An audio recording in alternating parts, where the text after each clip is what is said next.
It's Red Eye Radio. Talk about everything from politics to social issues and news of the day. Whether you're up late or you're just starting your day, welcome to the show. From the Uniden America Studios, for Gary McNamara and Eric Harley, Dan Mandis, this is Red Eye Radio. 866-90 Red Eye is the phone number, 866-907-3339. RedEyeRadioshow.com is the website. If you missed any part of the program today or anytime, you can find the complete segments there. Again, RedEyeRadioshow.com. I host a morning show in Middle Tennessee in Nashville at Super Talk 99.7, WTN 6 to 10 Eastern, 5 to 9 Central.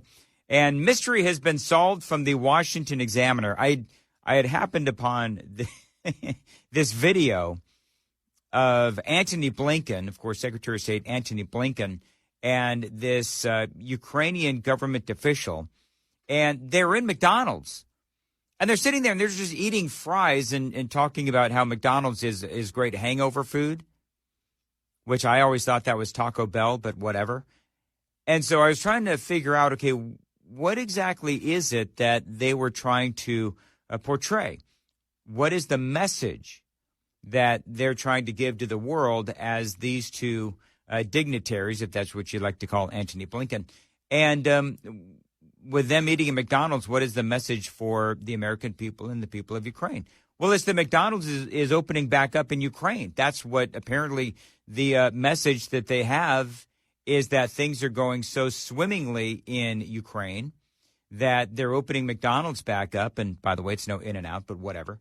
In Russia, you had about 850 McDonald's restaurants that closed after he went in, after Vladimir Putin went into Ukraine. And so then in Ukraine, they had to shut down the McDonald's there because of the economy and the fighting and so on. Well, now they've been able to open up some of these McDonald's back up, and that is part of the celebration.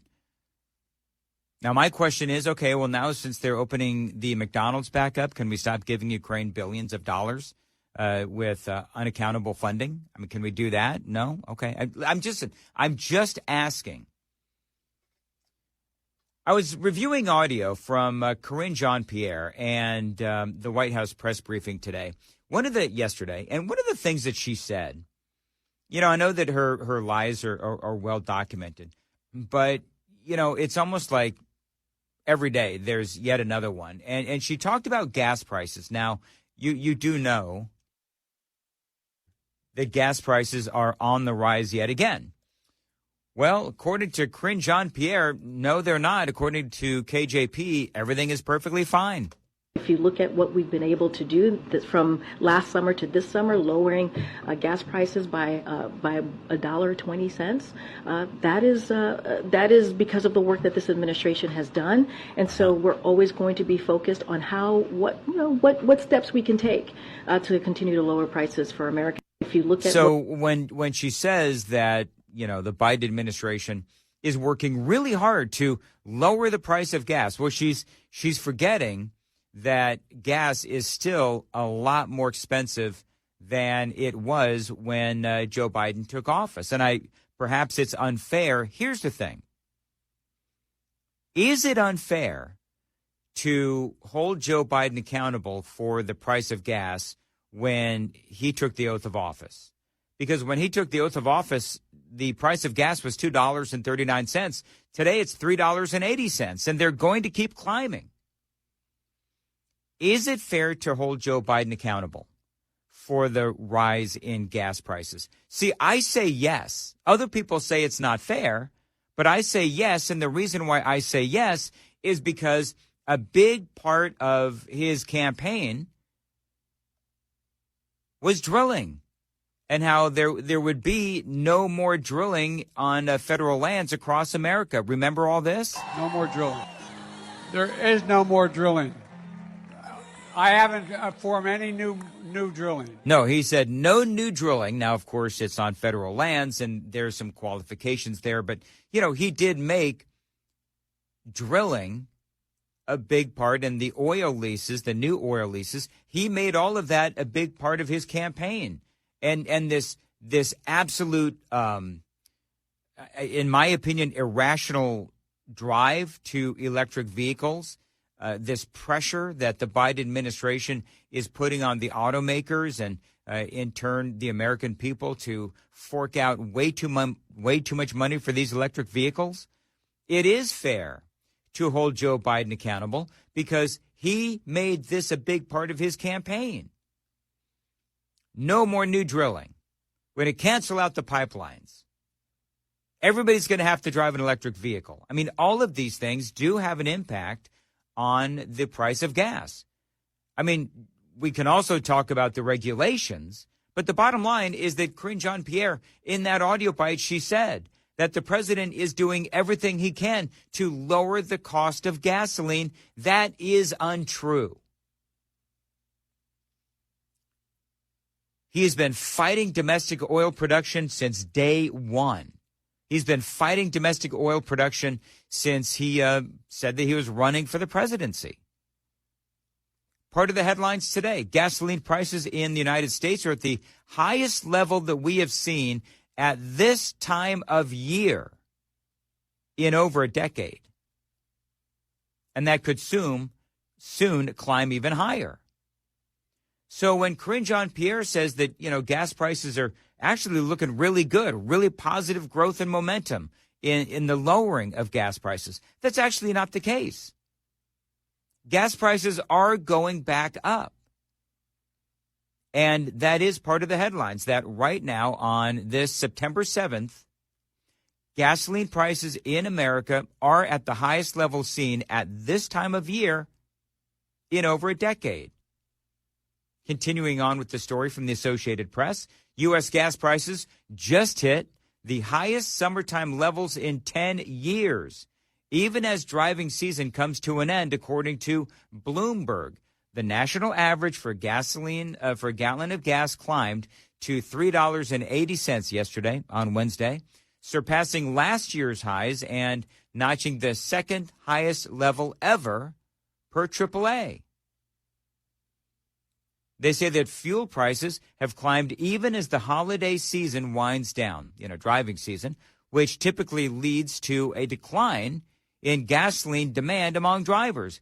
But you see, most of the analysts that I listened to and I watched and so forth, they all said that the lowering of these gas prices over the last several months, it's artificial, and they're going to be going back up. And by the way, rising crude oil prices could be a key factor contributing to higher gas costs. Global oil markets have rallied in recent weeks thanks to supply cuts by Saudi Arabia and Russia. Now, that's part of the news cycle today as well. Both of those entities saying, no, we're not going to step up our production. We're going to be steady as she goes. And what that means is that gasoline prices here in America will go up, and that also means that we could end up with higher inflation as well. Now, here's the thing. Here's the problem. Regardless as to whether or not you believe Karine Jean-Pierre on President Biden, what he's been doing with, the regulations as far as the drilling goes and everything that we talk about all the time in talk radio, Biden has actively fought against domestic oil production.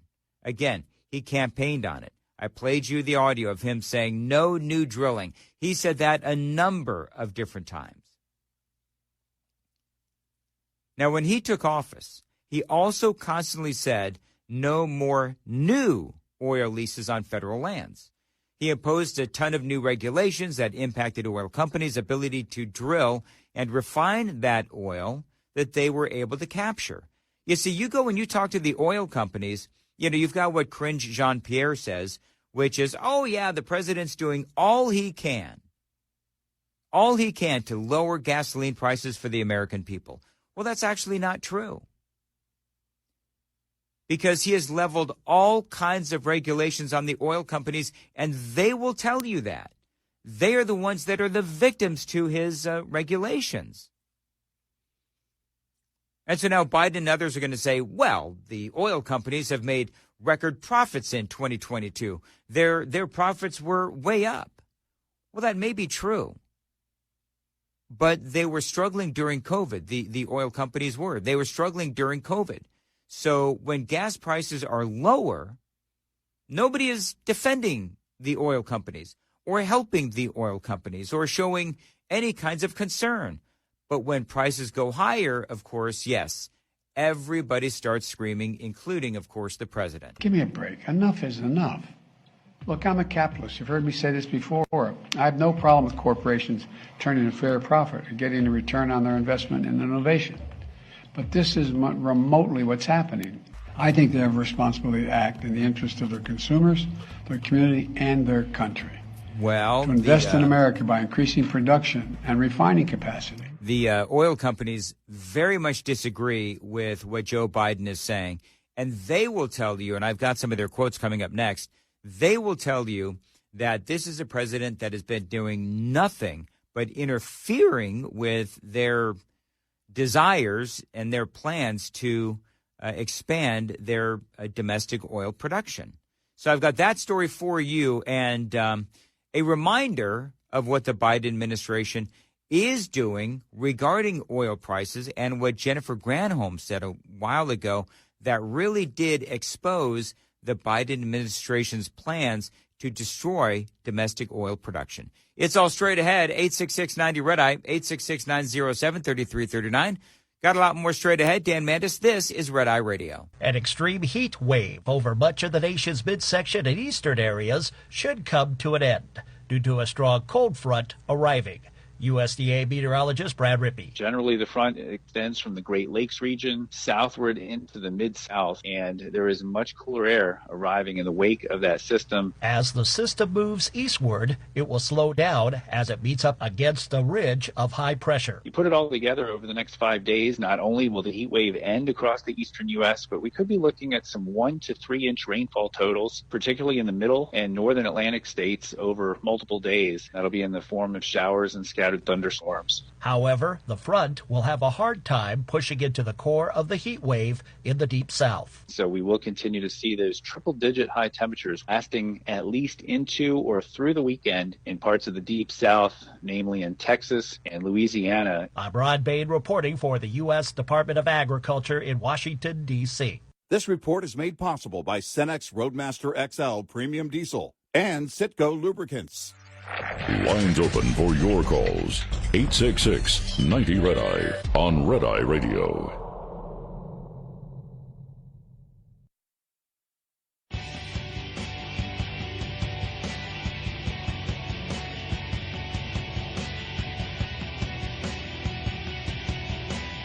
Red Eye Radio, 866-90-RED-EYE is the phone number, 866-907-3339. This is Corinne Jean-Pierre at yesterday's White House press briefing.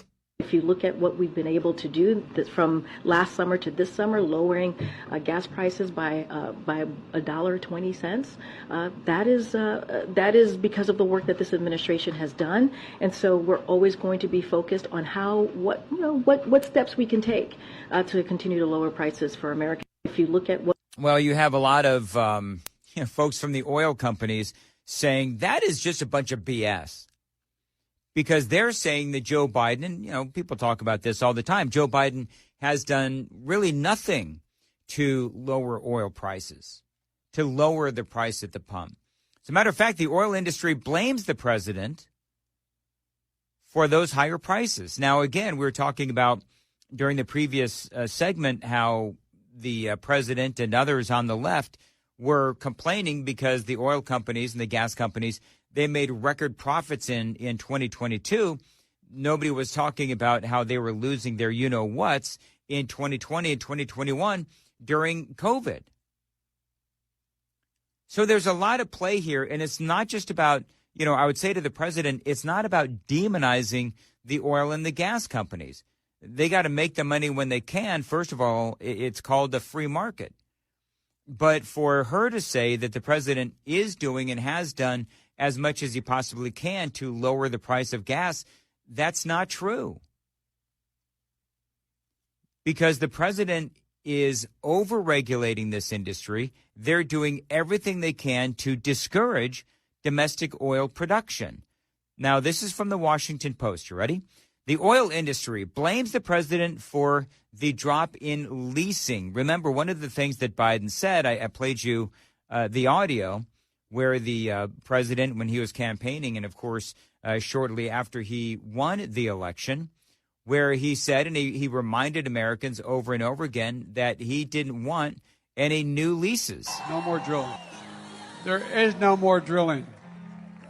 I haven't formed any new drilling. Now, he says no new drilling, no new leases or whatever, however it is you want to phrase it. Part of Biden's problem is that he's so inarticulate at times that you don't really know what he's talking about. Because there's a difference between no new drilling, which is what he said there, and no new leases, which is what he has also said. But the bottom line is the oil industry is saying the declining in the leasing, which does have an impact on the rising gas prices. They say the decline in leasing is absolutely a result of Joe Biden's policies, says Mallory Miller, Vice President of Government Relations at the Independent Petroleum Association of America. Because Biden came in and he was very unwelcoming to domestic oil production. He wants to put them out of business. He wants everyone to drive an electric vehicle. I mean, I don't know what else, people need to hear from the president. His intentions have been perfectly clear. Holly Hopkins, Vice President of Upstream Policy at the American Petroleum Institute, complained that Biden's disruption of regular leases has broken with decades of bipartisan administrations that prioritized U.S. energy security. I mean, look, part of the news today is that Saudi Arabia and Russia, they have come out and said, no, we're going to hold back on pumping out any more oil. I think OPEC is basically saying, no, we're not going to drill any more oil. We're not going to produce any more oil. And so what that does is it makes it harder for us because we've got to go to them and, beg them to produce more oil. And they're not willing to do it. And there's some folks out there that are saying that what's going on is Vladimir Putin actually would prefer Donald Trump in office than Joe Biden. And so you've got the Saudis, you've got Russia, and they're refusing to cooperate to help with Joe Biden and his request that they produce more oil so that will keep those oil prices higher, which will keep our economy in rough shape. And that means that people will vote for Donald Trump. That's what, people are saying. They're trying to influence and impact our election by keeping oil and gas prices high. And that way, the Biden administration, he is on record as saying that he is hostile towards domestic oil production. So he did it, and that's going to have to be something that he's going to live with. He's going to have to live with. By the way, I love this. A Biden administration official dismissing the complaints from the oil executives, arguing that oil companies have been posting record profits that they've chosen then to use to pad the pockets of wealthy shareholders and executives rather than increase production using the thousands of permits already available to them. Well, the problem is, even if you have a permit, this is the word game that's going on. Even if you have a permit, the Biden administration makes it incredibly difficult to utilize those permits because of an abundance of regulation.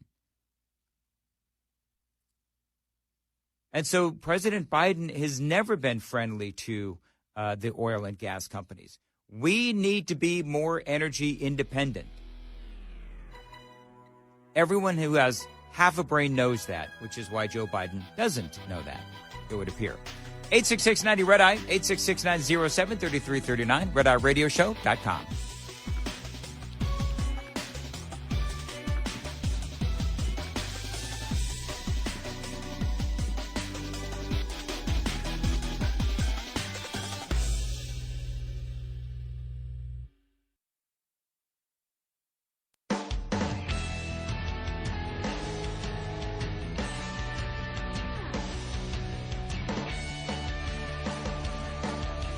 Red Eye Radio from the Uniden America Studios. Now, for Gary McNamara and Eric Harley, here is Dan Mandis. 866-90 Red Eye is the phone number, 866-907-3339. And I host a morning show in Nashville, Tennessee on Super Talk 99.7 WTN. Starts in about 30 minutes or so. So there is a lot of talk about gas prices going up. Back in July, because remember, I'm going to spare you the audio. I'm not going to play it yet again, but, Corinne Jean-Pierre, talking about how she's very breathy when she says that, President Biden has been doing so many things to lower gas prices, when in reality, he has not done a damn thing. As a matter of fact, all of the regulations that he's been putting on the oil and gas companies has made it harder, has made it more difficult for these companies to drill here in America. And so then we do have to go with our tail between our legs to Saudi Arabia and to Russia and to these other countries and ask them to increase their production. And we are at their mercy. On Biden's first day in office, he shut down the Keystone XL pipeline. 11,000 good-paying American and union jobs gone with the stroke of a pen.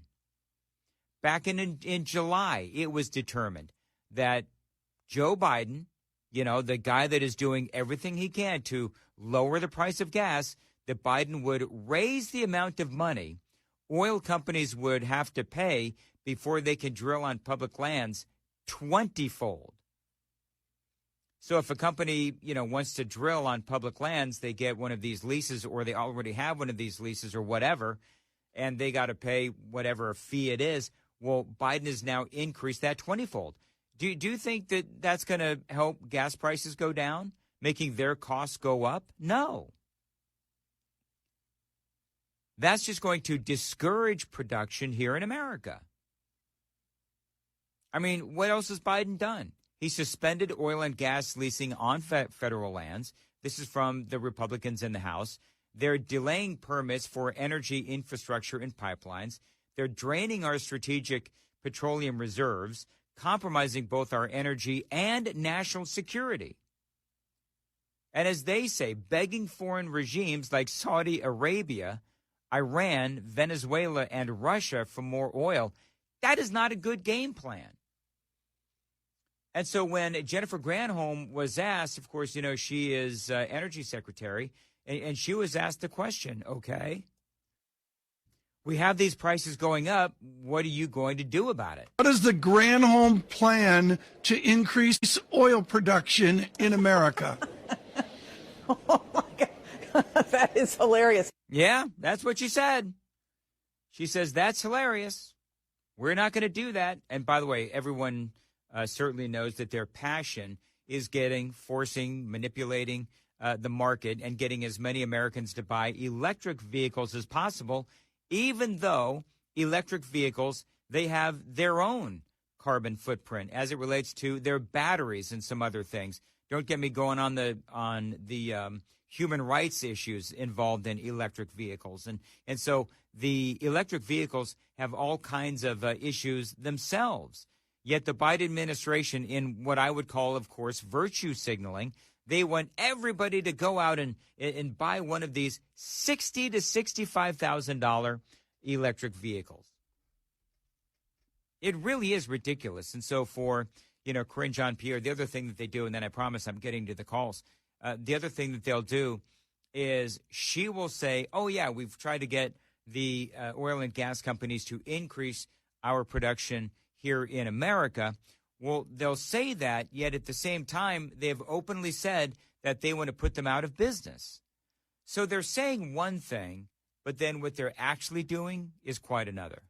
Bill is in San Antonio on Red Eye Radio. Hey, Bill, how are you?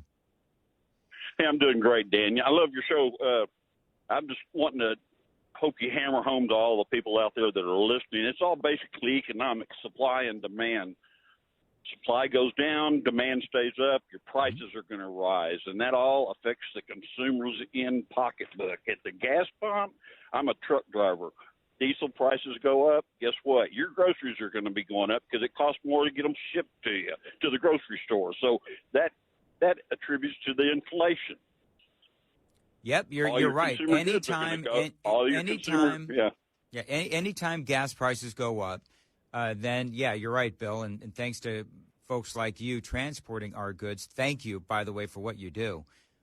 You've got gasoline goes up.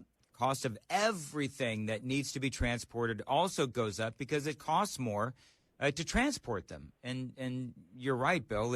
You're right. It's simple economics. It's like Econ 101. Bill, from your vantage point, exactly. How difficult is it to afford diesel these days? Well, I mean, every time I fill up, and that's, once a day, you're looking at $500 right there. Boom. At least. So, that's got to be rough. Yeah. All right, Bill. Well, thanks for your call, Bill. I appreciate it. I got to run. I got some other people to get to. But, when I say thanks for what you do, truckers, I mean, it is a rough life. And I've been on some pretty big stations, and especially on overnights, whether it's on Red Eye Radio or some of the other stations I've been on, and the truckers will call in, and these are men and women who they're away from their kids, they're away from their families. It's a very difficult life. It really is. So when I say thank you to truckers for what they do, and if you're a trucker for what you do, I really mean it. And I think a lot of Americans do appreciate what it is that you do because, especially during the COVID years, that really did make the headlines that truck drivers are continuing to do what they do despite the risks. And so thank you, truck drivers. Judy is in Myrtle Beach, South Carolina on Red Eye Radio. Judy, how are you? Well, I'm not as good as I was when I originally talked to the other guy because I've been waiting so long. But I'm sorry, Judy. I had ended up, what I was trying to say to him was, I'm tired of you all bringing up COVID again. I thought we all decided that it's a nothing thing, and it was something that they used to divide us. All this stuff they're coming up with is using to divide us. They want us to be communist. We're almost there.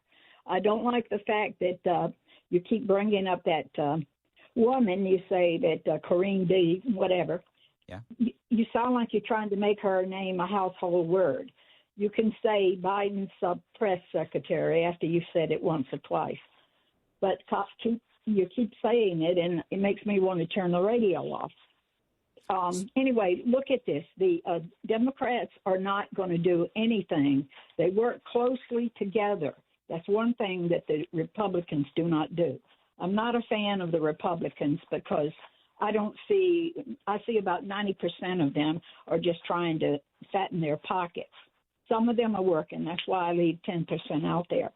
Right. But we have to realize that we cannot let the Democrats are not nice people. The more they can divide us, the more that they can turn our children against us, the more that, they can take these places and make you be in a building where you don't even talk to your neighbors or anything like that. Well, people who have houses, it's getting to where they don't even know each other anymore. They want to divide us. Well, and I'll say this, Judy, and I appreciate the call. I appreciate the fact that you held on, and I appreciated the air check session. So here's what I would say.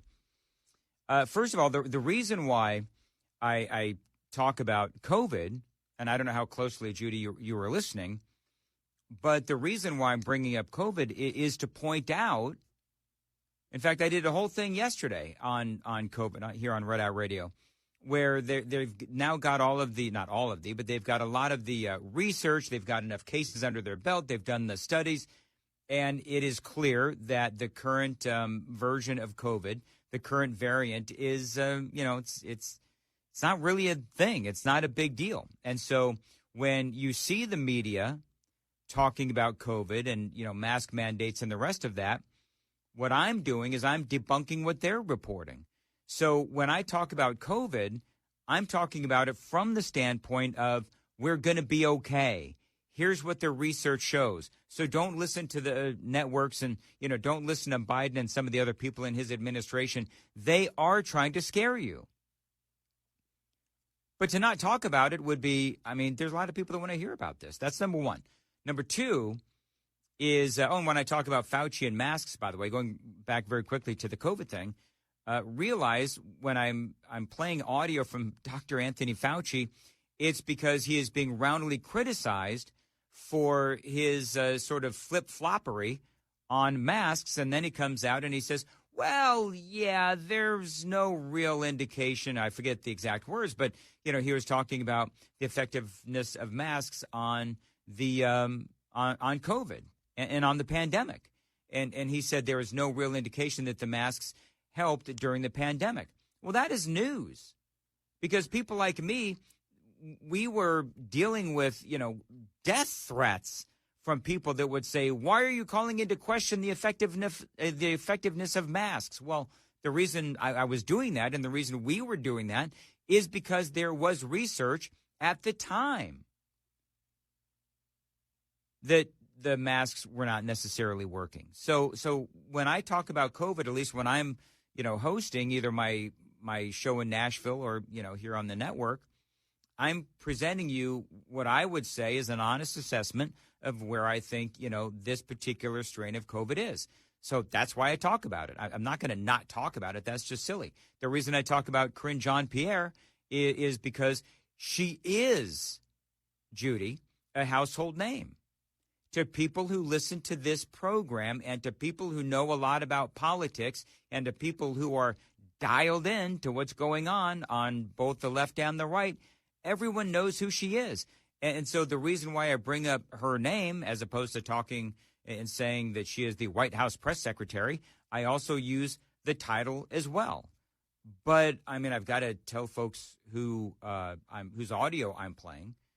But the reason why I play it is, again, to prove a point. And the point is that the Biden administration is not being truthful, whether it is his White House press secretary, Corinne Jean-Pierre, or Joe Biden himself, or Kamala Harris, or Jennifer Granholm, or Alejandro Mayorkas, or Antony Blinken. I mean, anyone within the Biden administration, they're not being truthful. And so part of my job as a talk show host, and any talk show host will tell you this, my job as a talk show host is to tell you what they're saying, and then if they're lying, then you point out that they're lying. Or if there's a fragment of truth in what they're saying, then you point out the fragment of truth, but then talk about, you know, whether they're being dishonest or not. I mean, that's the whole point. I mean, otherwise, you know, I've got earlier I played this audio from Eric Adams, the mayor of New York. His actual quote, he is now saying that New York is done because of all of these migrants that are, you know, being shipped into New York from places like Texas and Florida. And so, yeah, I am going to play his audio, and I think that in the front page, top of the fold of the Daily Mail, you go to the Daily Mail's website right now, or at least about 10 minutes ago, that was the top story of the Daily Mail, where the mayor of New York literally says, thanks to their sanctuary city policies, that city is about done. I mean, that's a very big deal. And so, Judy, that's why I do what I do. And I appreciate you listening. 866-90-RED-EYE is the phone number. Dan Mandis here on Red Eye Radio. Get in touch with Red Eye Radio, toll free at 866-90-RED-EYE.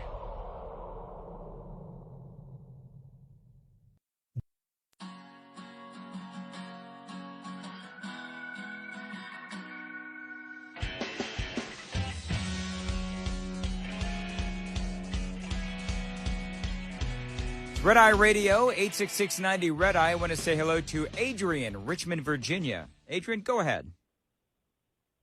Hey, how you doing, sir? I'm all right.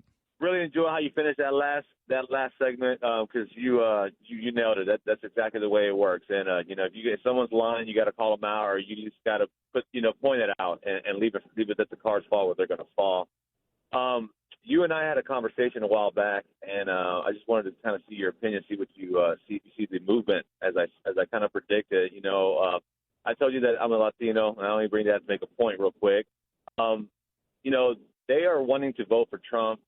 The urban community, black community, at least the men. I mean, I work in the warehouse. It's probably 700 people.